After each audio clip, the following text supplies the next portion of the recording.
Hello, my wonderful and lovely humans. So today we are going to be doing some protein synthesis notes. So I need you guys to make sure that you guys have pages 1 and 2 of these notes. Should look something like this. It should be attached on one piece of paper, and you guys should have these as half sheets, okay?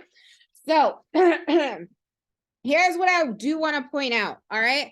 Today I am going to ask you guys to go ahead and color. So let me explain what you're going to color. So first of all, on page number 1, all right, there are 3 different things that you guys need to have labeled here. So I would like for you guys to have at least 3 colors on the front one, all right?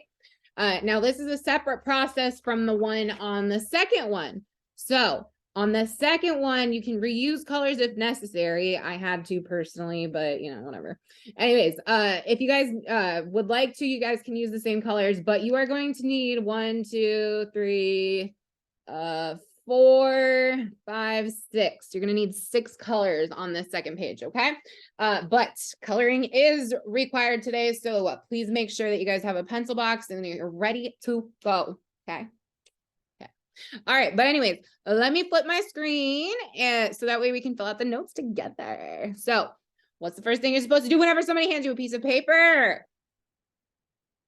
Put your name on it. Put your name on it. Okay, all right, now let me flip my screen.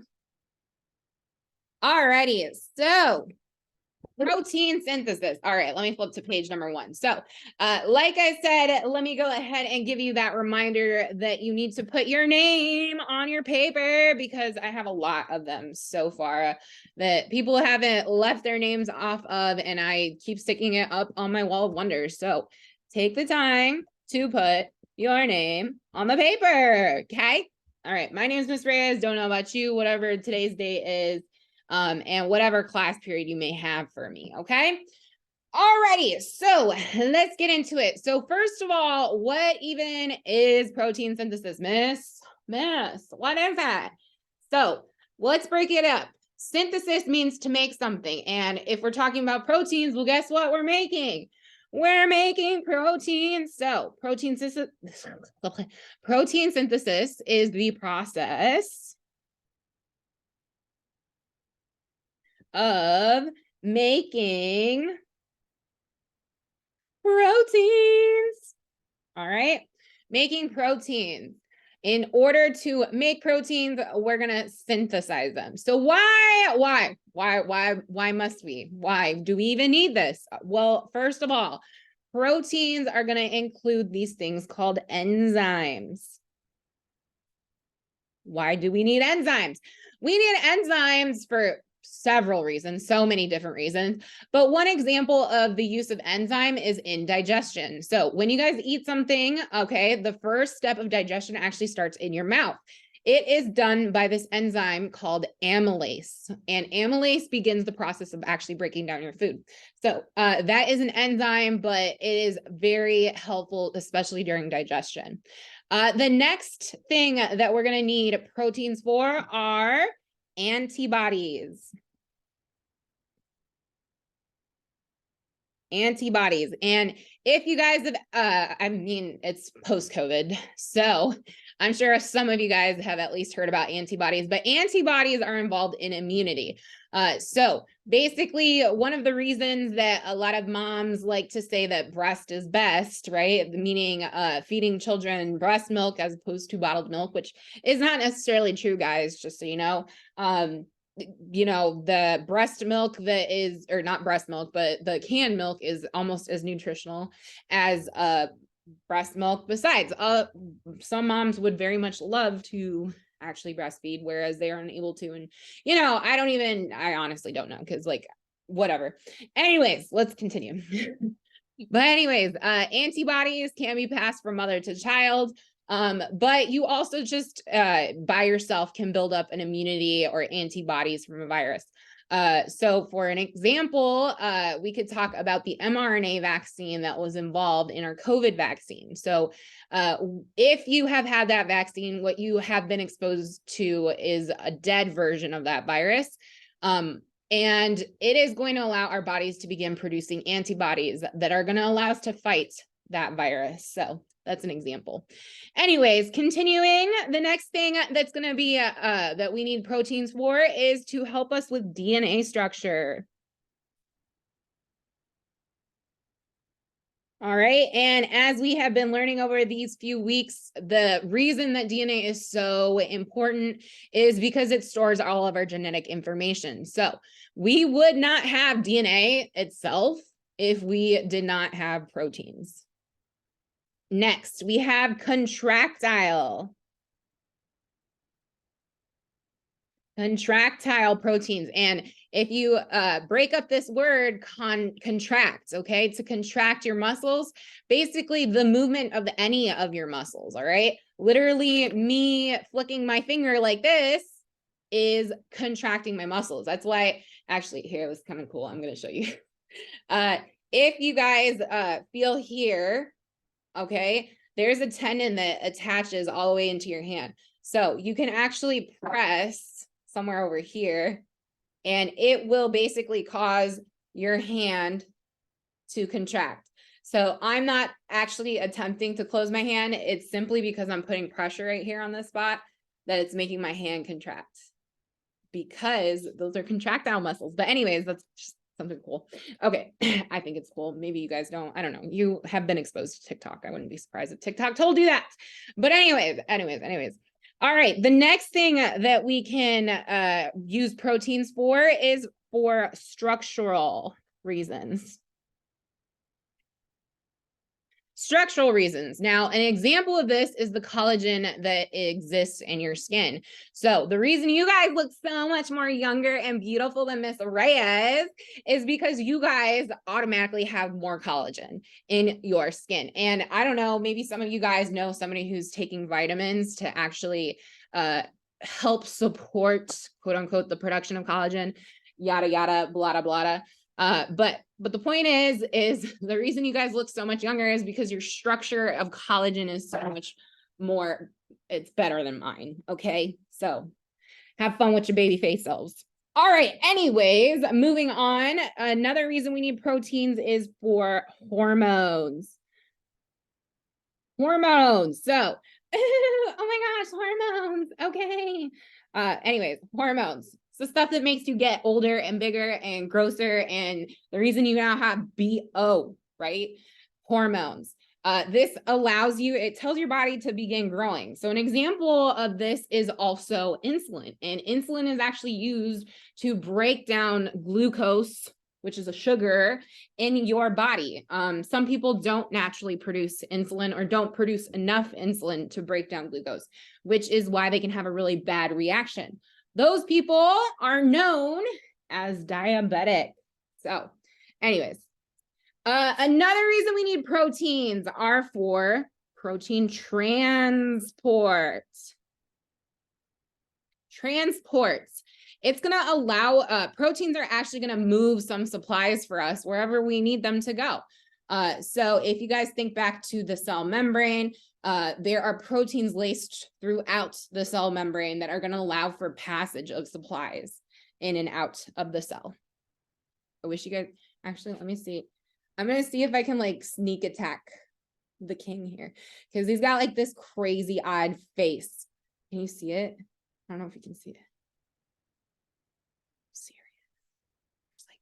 There's a window in front of us, but there's nothing out there. So I don't know. But anyways.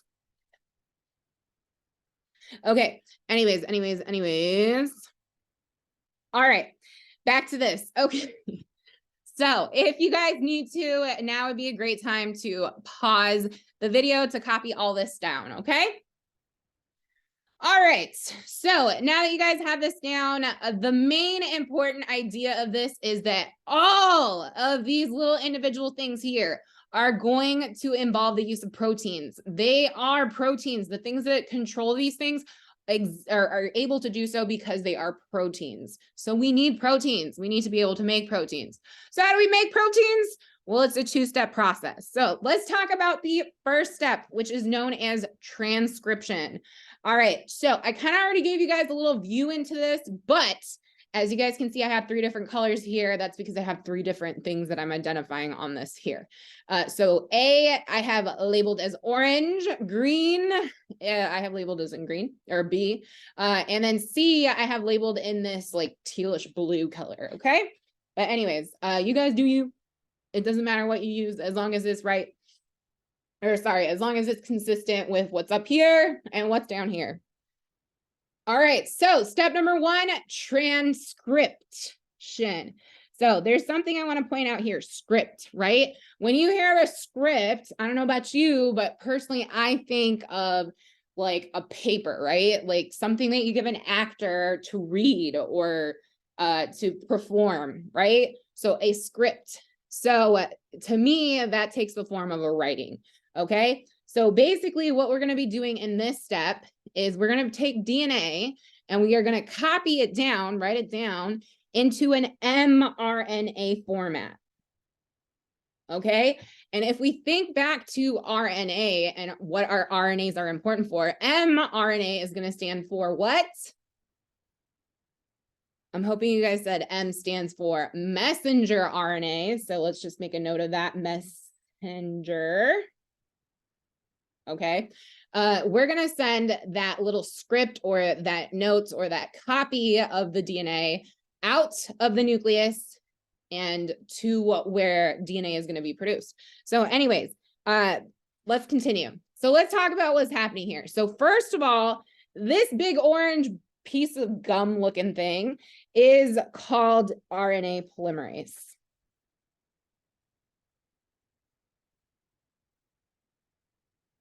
RNA polymerase is labeled A over here. Looks like I forgot to circle it like I did in my other one. So there you go. All right. RNA polymerase is going to build short complementary strands. All right.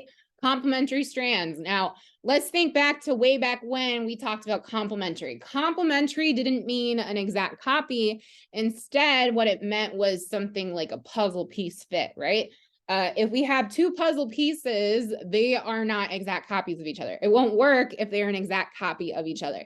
They need to be basically the opposite of one another. So that's what complementary means here. What we are building is going to be basically the exact opposite of what we are building off of. So anyways, RNA polymerase is going to build short complementary strands of mRNA, and that is going to be based off of our original DNA template.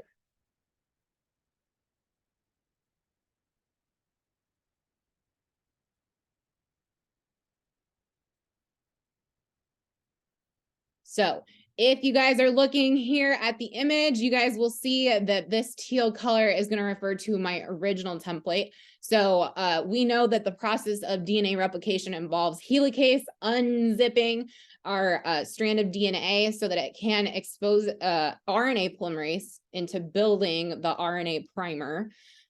So let's keep going. So mRNA is going to go through lots of checkpoints. And I don't know if you guys have ever traveled, but I traveled quite a bit with my dad down in Mexico. But there was always like a border checkpoint, right? And it was kind of like it marked a certain part of the journey into Mexico. So checkpoints are where they're going to actually check to make sure that nothing dangerous is transferring over or going to the other country. But here, what we want to make sure that we're checking for is mistakes, because mistakes lead to these things called, do you guys remember mistakes in DNA? I hope you said mutation. All right. Mistakes lead to mutations, and mutations can lead to things like cancer. So we definitely want to have lots of checkpoints to make sure that we are avoiding any kind of compromising to our original DNA. All right, once the mRNA strand is finalized, once it's gone through all those checkpoints, has been deemed safe, ready to replicate, or ready to build up proteins off of, the mRNA, that piece of gum, is going to leave the nucleus. So it was safely packed inside of the cell, going to leave the nucleus with its message, hence Did I spell that right? Message. Okay, yeah, we're good.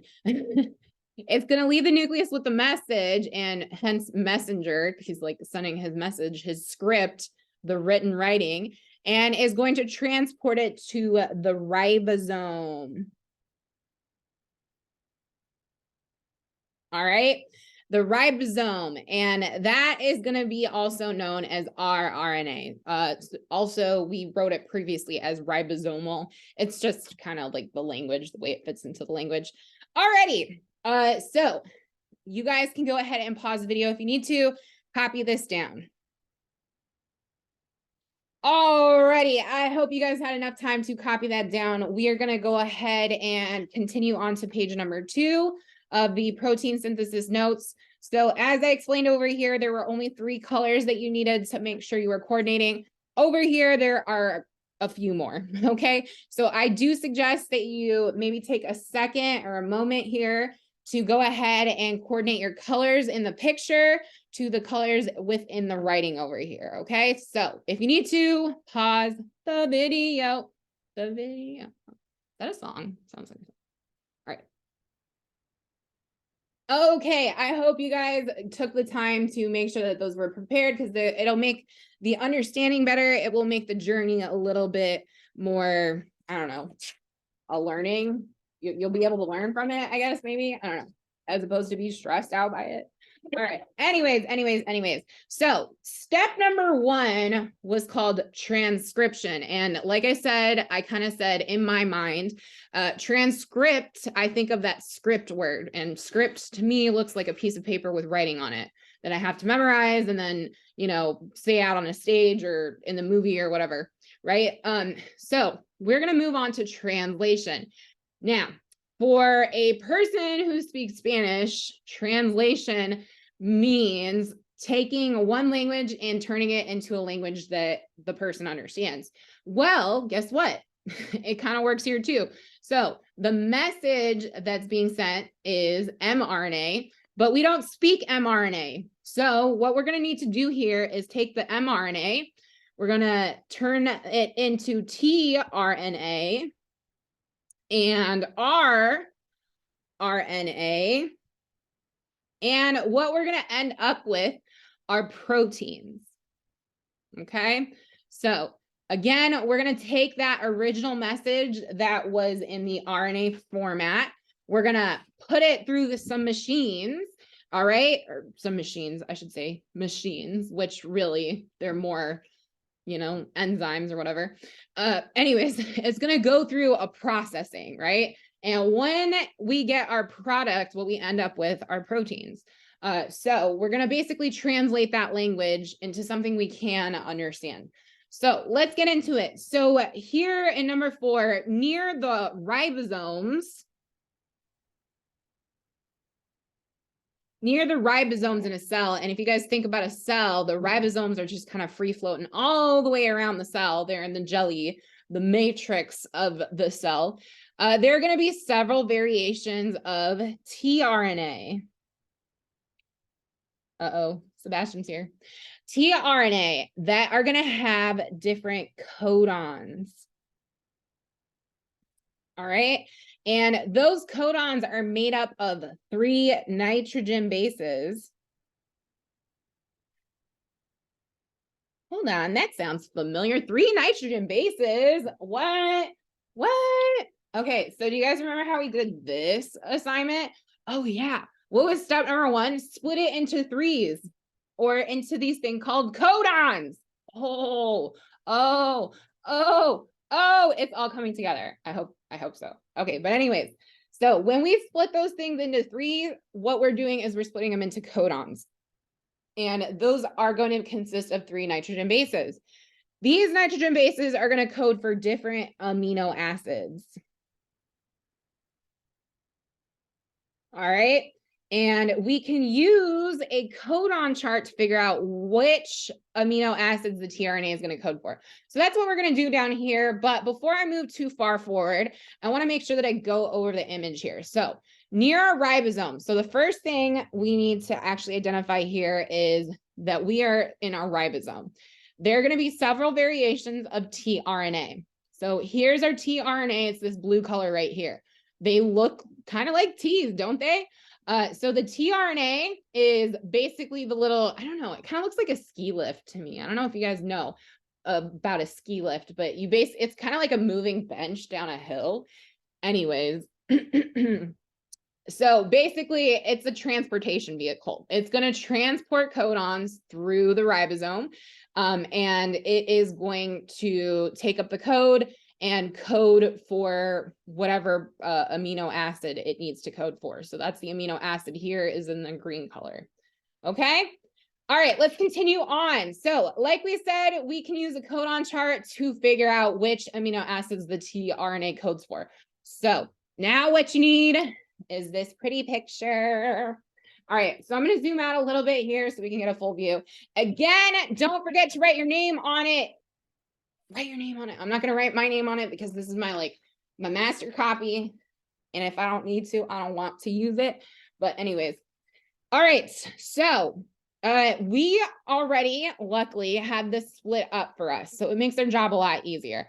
So we have codons here. We can now go ahead and use it for the codon chart, but this looks really confusing, even though it's super pretty.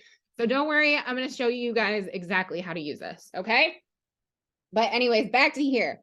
It says to use your codon table to fill in the amino acids, the 3-letter abbreviations. So do you guys see how this says ALA or ASP? That's what I'm talking about here. You're going to need to fill that in below each codon. Here's the codon to discover the sequence of the polypeptide, we'll get into that, that is created from the mRNA.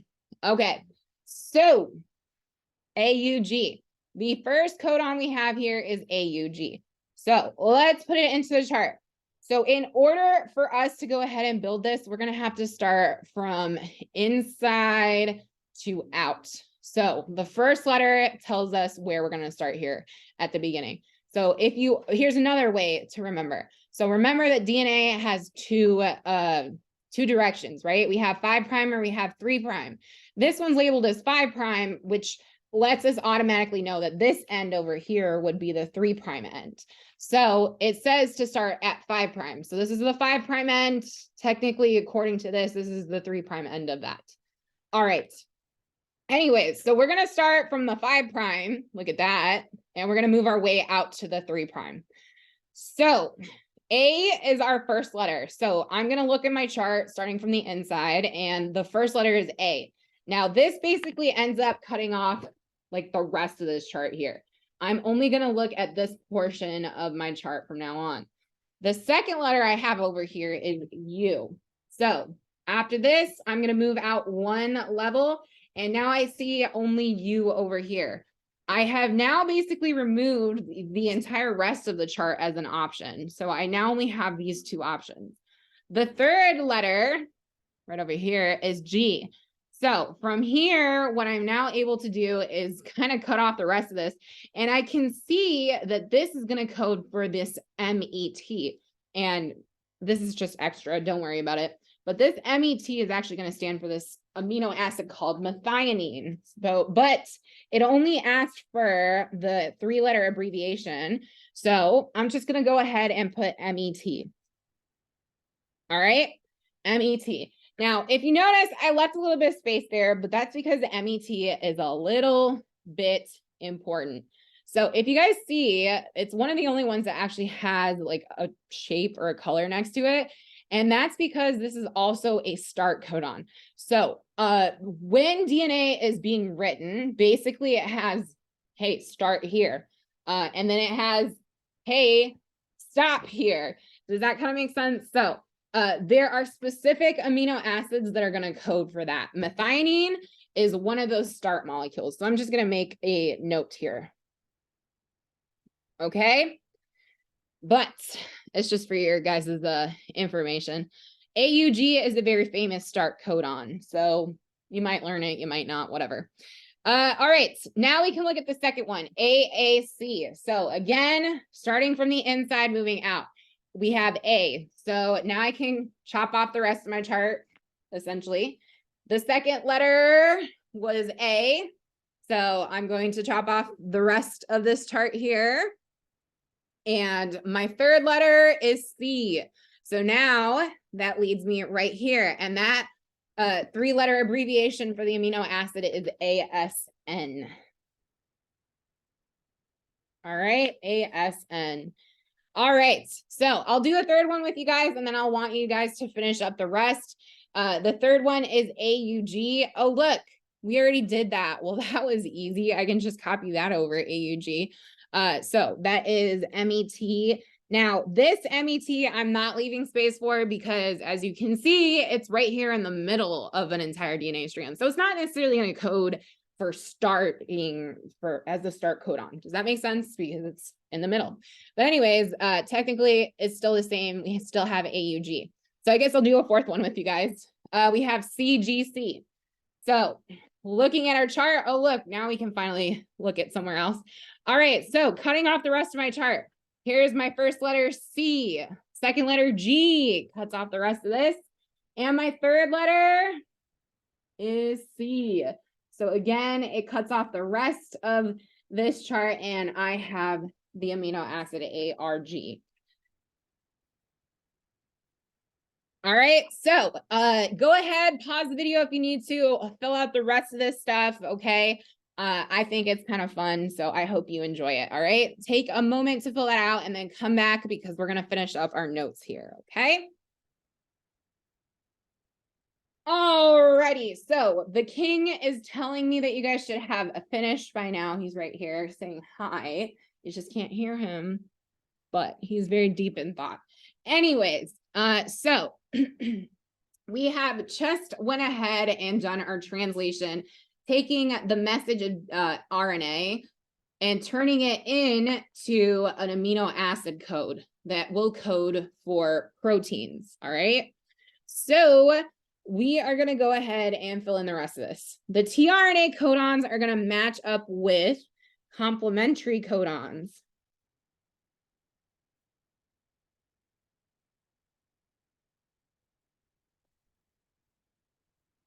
Now, here's what I want to point out about this. I ran out of colors. So basically, what I ended up doing here instead was kind of bolding it with my pen. So if you guys have a color, please go ahead. But again, this is just the complementary codons. This is G right here. And it is going to include only 3 of these letters, AGU here, for example, okay? But anyways, tRNA codons are going to match up with complementary codons. Here's the codon, or the tRNA, and it's going to be found on the mRNA template.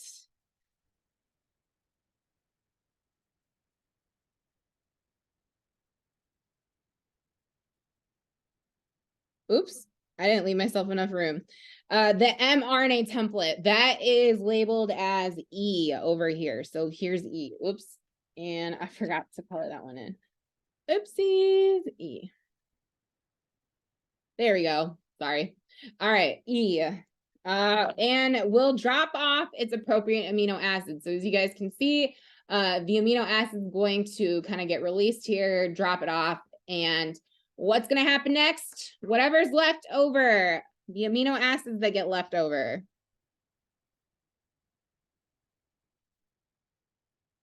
are then going to be processed by the rRNA, or the ribosomal RNA, or the ribosome, and are going to now be connected using this thing called a peptide bond.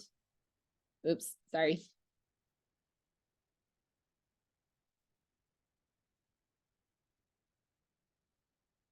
All right. So what I want to point out to you guys in the picture up here is this chain, okay? So the chain that's happening here, as you guys can see, they're kind of connected. So over here, we have one single amino acid. Over here, we have a chain of them. That chain is what's known as an amino acid chain.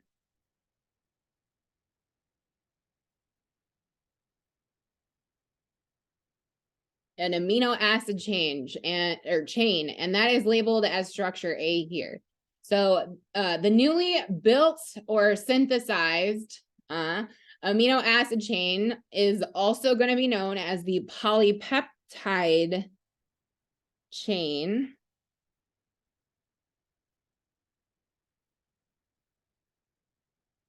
AKA the polypeptide chain that has been built by the RNA is now, what was our final product? We wanted a protein and we will now have a protein. So if this is going to code for the right protein, then we have a protein. All right. So I'm going to zoom out so you guys can get a good birdshot view of the notes and copy down whatever you need to. If you need to, pause the video. Alrighty, I hope that you guys got everything copied down. Let me switch my camera up here so myself and the king can say goodbye. But we're gonna go cuddle. We're gonna go cuddle, okay? So I hope you guys have a great day. Take care, be safe. Bye. Say bye. Bye.